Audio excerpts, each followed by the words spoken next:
오늘은 굉장히 재밌으면서 일상생활에 도움이 되는 그런 질문이 있어서 제가 편안하게 이야기를 해보려고 해요. 그래서 첫 번째 질문은 일상 속에서 모국어와 영어를 오가며 사용할 때 당신의 자신감에 어떤 영향을 미치나요? 라는 질문이 있어요. 제가 한국어로 대답을 해보자면 사회적으로 볼 때는 언어를 전환하는 경험은 종종 사회적 정체성의 변화를 가져오긴 하지요. 왜냐면 제가 한국어랑 영어를 번갈아 쓰면서 가끔씩은 한국어로 이해가 되는 부분이 영어로 이해가 안 갈 때는 영어 단어가 먼저 나와요. 그러면 그 영어 단어가 한국어로 뭐지? 라고 생각을 오래 하게 되면서 시간이 좀 이렇게 길게 끌릴 때가 있어요. 그러면 사실 사전을 찾아보거나 그 사전적 의미를 찾아보면서 사실 한국어는 아시잖아요. 한국어는 중국어와 일본어가 섞인 말이 많기 때문에 고민을 하게 됩니다. 어떤 단어를 쓰는 것이 가장 적합한지. 그런 상황에서 한 가지 언어가 아닌 여러 가지 언어를 쓰면서 그 문화적인 차이를 이해 못 하시는 분들이 오해를 하실 때가 있어요. 그럴 땐 조금 마음이 섭섭하거나 허전할 때가 있습니다. 그래서 이렇게 보면요. 그런 이야기를 보면요. 영어 환경에서는 작은 실수조차도 지능이나 사회적 가치로 평가될까 두려워지는 언어적 불안감. 영어로 얘기하면 linguistic insecurity라고 얘기를 하는데요. 그런 걸 느낄 수 있죠. 왜냐하면은 그런 그 언어라는 것이 문화를 이해하지 못한 상태에서는 이해하기가 어렵잖아요. 왜냐하면 언어라는 것이 신조어도 있고 그 언어의 어근이나 그 언어가 온 그 오리지널 뭐라 그러죠? 그 원래 그 언어가 나타난 그 이유를 찾다 보면요. 굉장히 복잡할 수도 있고 그게 사실 한국에서 쓰는 말이지만 한국에서 오지 않은 언어일 경우에는 다른 분들이 들었을 때는 의미를 오해할 수도 있잖아요. 근데 그걸 다 조곤조곤 설명해 주려면 사전적 의미와 사실 이런 어려운 문법과 그런 이야기는 정말 그런 문법만 공부하신 분들하고 이야기를 해야 하는 그런 어려움이 있어요. 그래서 쉽고 간단하게 표현을 하려니까 설명을 하기가 어렵고 그렇기 때문에 그냥 대중적인 거, 누구나 이해할 수 있는 것을 이야기를 하다 보니까 사실 미국에서는 예의보다는 쉽고 간단하게 이해하기 쉬운 영어를 쓰는 경우가 많아요.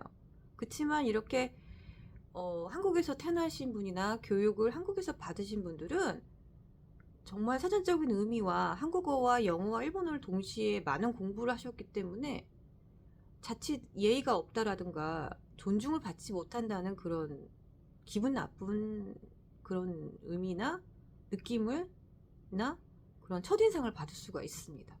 그런 것이 외국에서 살면서 문화적 차이로 인한 어려움을 겪는 경우가 되겠죠. 그래서 여기서 언어적 불안감, 다시 한번 얘기하면 linguistic insecurity라고 얘기를 했어요. 굉장히 그 많이 배우지 못하신 분들한테는 어려운 단어일 수가 있어요. 도대체 linguistic이라는 말은 사실 영어를 아주 고급 차원에서 배우신 분들만 쓰시는 언어거든요. 링기스틱이라는 말을 솔직히 언어를 이중언어나 삼중언어나 저기 뭐 한국의 테너시에서 언어적 교육을 많이 받으신 분들이 아니면 사실 그런 단어를 고급 어이기 때문에 배우지를 않아요.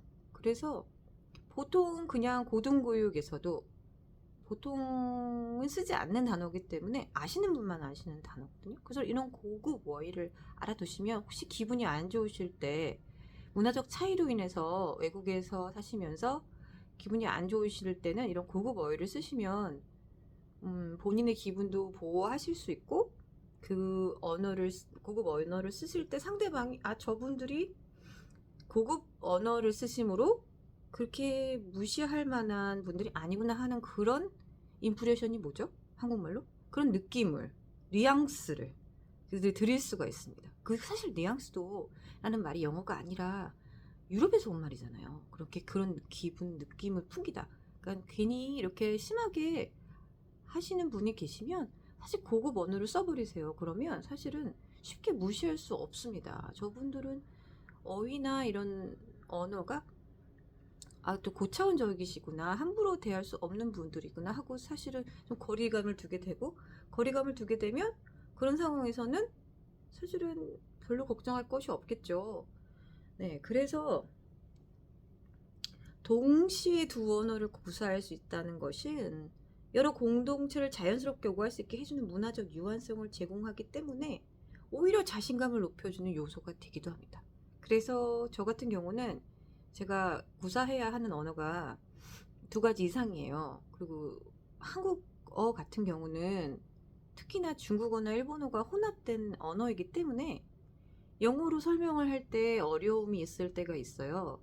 그래서 한국어를 쓸 때에 그런 중요한 단어, 키포인트 단어들만 이렇게 구사를 하면 사실은 한국어를 모국어로 쓰시고 영어를 두 번째로 배우시는 분들에게 더욱더 도움이 될 거라고 저는 생각을 합니다.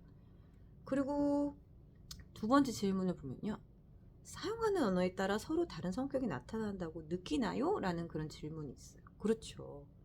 사회 언어학적인 관점에서 보면요. 그쪽 연구에 따르면 이 사회 언어학이란 말이 굉장히 어렵잖아요. 5글자입니다. 사회 언어학. 그러니까 사회는 소시알러지 쪽 정도 얘기하죠. 그리고 언어학은 링귀스틱이라고 얘기했잖아요. 그래서 소시오 링귀스틱이라는 단어가 있습니다. 그러니까 두 가지의 그 아주 고급적인 어휘를 합친 말이니까 사실은 잘난 척이 아니라 약간 조금 거리를 둘 수 있는, 좀 이렇게 아시아 분들이 젊게 보이시잖아요. 외국에 나가시면 특히 미국에서는. 그리고 나이를 알 수가 없잖아요, 아시아 분들은. 그래서 보통 반말로 이렇게 먼저 하시는 분들이 많아요. 젊으신 분들이 나이를 모르기 때문에 그냥 이렇게 좀 챙겨 입지 않으면, 그냥 캐주얼 입으면 그냥 학생이려니 뭐 10대려니 그냥 말을 좀 함부로 놓으시는 분들이 많거든요. 그럴 때 그런 고급 어휘를 써버리면 문제가 쉽게 해결될 수 있다고 봅니다. 그럼 그쪽에서 실수를 했구나, 저분이 사실 나이가 많고, 그리고 말투를 들으니까 쓰는 단어도 고급스럽고 말투도 어른스럽게 해버리면 사실 조금의 그 서로 얼굴 붉히는 상황을 피할 수 있는 그런 상황이 오겠죠. 그 사람들은 각 언어의 특정한 문화적 프레임을 가지고 있다고 합니다. 그 문화적 프레임이란 말은요, 고급 어휘로 영어로 cultural frame이라고 얘기를 하세요. 그래서 모국어를 사용할 때는 감정 표현이 더 자연스럽죠, 사실은. 그리고 정서적 연결감과 전통적 가치가 더 강하게 드러납니다. 반면 영어를 사용할 때는 독립성, 집적성, 자기 주장과 같은 미국 문화의 프라임이 더 활성화됩니다라고 얘기를 하세요. 이것은 두 개의 다른 정체성이라는 뜻이 아니라 하나의 정체성이 상황에 따라 유연하게 적응되는 현상이라고 얘기를 하시는데요. 저 같은 경우는 영어를 배울 때 물론 책으로도 배우고 방송으로도 배우고 듣기 연습이나 뭐 공부 많이 했죠. 문법도 많이 공부했는데 사실 그 일상생활에서 쓰이는 영어나 단어는 유행어거나, 보통 미국인들은 영어를 말을 하실 때 사실 문법 생각 안 하고 감정적으로 얘기할 때 있잖아요. 그냥 본인의 감정 꽂고 담아서 얘기를 하는데, 그런 경우에는 그냥 편안한 그런 말을 많이 알아두는 것도 중요한 것 같아요. 왜냐면 사실은 어감이나 어순이나 말할 때가 다르잖아요. 화가 나서 얘기했을 때 그 말투랑 그냥 편안하게 물어보는 말투는 확실히 확연히 차이가 있잖아요. 그러니까 액센트를 어디에 두냐. 예를 들어서 밥은 먹고 다니니? 이러면 이렇게 신경 써주고 케어해 주는 거잖아요. 그러면 밥은 먹었어? 이렇게 말할 때다가 너 왜 안 먹어? 아니면 밥은 먹었어? 이렇게 얘기를 할 때랑 표정이나 그런 말투가 다르기 때문에 그런 감정이 내포돼 있잖아요. 언어라는 건 사실 표현이잖아요. 감정에 대한 표현을 나아가서 문화적인 표현이기 때문에 아무리 문법적으로 이렇게 얘기를 할 때도 그런 것을 좋아하지 않고 가끔씩 이렇게 버릇없게나 그렇게 얘기를 할 때는 아마 너무 많이 이렇게 하지 않았나 생각하고, 편안하게 이야기하시는 쪽을 선택하시는 것도 괜찮은 방법이라고 생각을 합니다. 왜냐면 너무 또 거리감을 두면 너무 이질감이 느껴지니까, 그런 경우에는 이제 뭐냐면 감정이라는 건 느껴지게 돼 있잖아요. 그래서 그럴 경우에는 조금 좀 가까이 좀 친근하게 이야기를 하고 너무 많이 했나? 너무 어렵게 얘기했나? 그러면 또 쉽고 간단하게 이야기를 하는 그런 지혜를 보이는 게 그 나이가 있음을 더 나타내는 것 같아요. 그래서 적절하게 사용하시는 게 좋을 것 같습니다. 제가 지금 시간이 조금 더 있어서 세 번째 질문 들어가면요. 특히 일이나 사회적 상황에서 모국 문화, 미국 문화 중 어떤 기대들이 가장 균형 잡기가 어렵나요? 라는 질문이 있어요. 여기서 보면은 가장 큰 긴장은 종종 집단주의적 문화, 예를 들면 그러니까 존중 같은 거, 위계 질서나 조화와 같은 거요. 그리고 개인주의적 문화가 있죠. 자기 표현, 직접적 말하기, 개인적 경계를 동시에 살아가면서 생깁니다라고 얘기를 하는데요. 사실 그렇죠. 제가 이 얘기는 지금 다른 얘기 한번 하고 다시 갈게요. 그래서 사회적으로 이것을 이중 문화 스크립트라고 얘기를 합니다. 그래서 듀얼 컬처럴 스크립이라고 얘기를 할 수 있대요. 그래서 한쪽에서는 조화를 유지해야 하고 다른 쪽에서는 자신을 드러내야 하는 상황 속에서 피로감도 생기지만 이런 경험은 결국 이중문화 역량을 강화시키는 결과를 가져옵니다. 여기서 이중문화 역량에 by를 써요. by. 그러니까는 듀얼이랑 같은 말인데 듀얼은 약간은 인포멀한, 그러니까 약간 캐주얼한, 그냥 아이들도 쓸 수 있는 말이고요. by라는 말을 쓰면 고급스럽습니다. 그래가지고 bi가 들어가서 bicultural competence라는 말을 쓰면요. 굉장히 하이 칼로리한, 그러니까 고급 하이 칼로리 보카브러리를 쓰시면 아주 모든 분들이 이렇게 존중하는 룩업이라고 하죠. 올려다보게 될 거예요. 그래서 이런 이야기를 가끔씩 하면요. 보통 이게 유행어도 있고 신조어도 있지만 보통 젊은 분들이 20대, 30대가 젊다고 얘기를 하잖아요. 뭐 10대는 어린 아이죠, 사실은. 근데 10대도 이제 10대 후반이나 20대, 30대 되면은 그런 유행어를 많이 따르고 보통 부모님과 편안하게 지냈다고 해서 사회생활 하면서 이렇게 하시는 분들 보면은 워낙 나이를 알 수가 없잖아요. 뭐 머리를 정말 고급스럽게 하시고 정말 이렇게 어른 티를 많이 안 내시면 저 같은 경우도 제가 나이가 40이 넘었지만 누가 봐도 20대나 10대를 봅니다. 근데 뭐 기분 나쁠 때보다는 기분 좋을 때가 많았어요. 요즘 들어선 조금 제가 아이를 키우고 저희 아이가 나이가 있다 보니까 조금 힘들다는 그런 생각을 좀 했네요. 그래서 이럴 경우에는 사실 고급 어휘를 쓰려고 해요. 그게 나을 것 같아서. 왜냐면 너무 또 무섭게 하면 아시아 여자분들의 약간 무서운 그런 거 있잖아요. 그런 거로 인해서 그냥 조금 말을 좀 유연하게 하려고 지금 노력을 하는 중이거든요.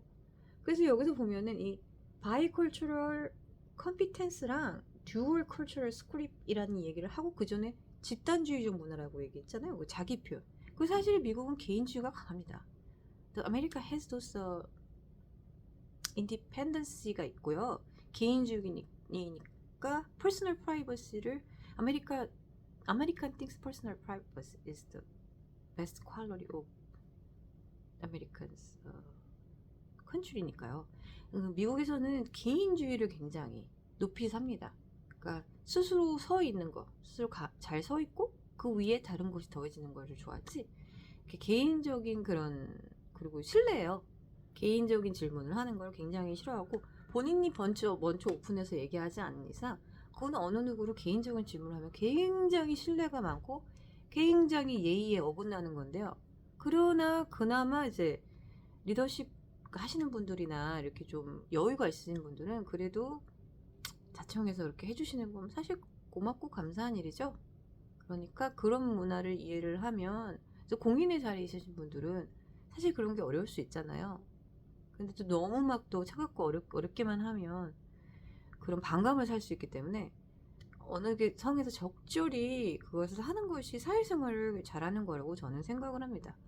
그래서 제가 이렇게 영어와 한국말을 섞어서 비디오를 많이 만들려고 해요. 다음에 또 뵐게요.